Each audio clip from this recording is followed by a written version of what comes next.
this is Kara on TV and welcome to my channel. So for today's video, welcome to my Kara's Kitchen.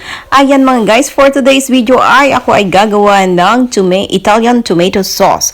All I need is tomatoes, one big sibuyas and basil. Ayan ang ating basil. Linisan na natin mga guys. Salt and pepper to taste as always. At to fight asim, let's add sugar mga guys. Ayan mga guys. At the same time, olive oil nga pala mga guys. Ayan, habang pinakukuluan natin mga guys. Pakukuluan natin siya mga guys hanggang sa maging hanggang matanggal yung kanyang water.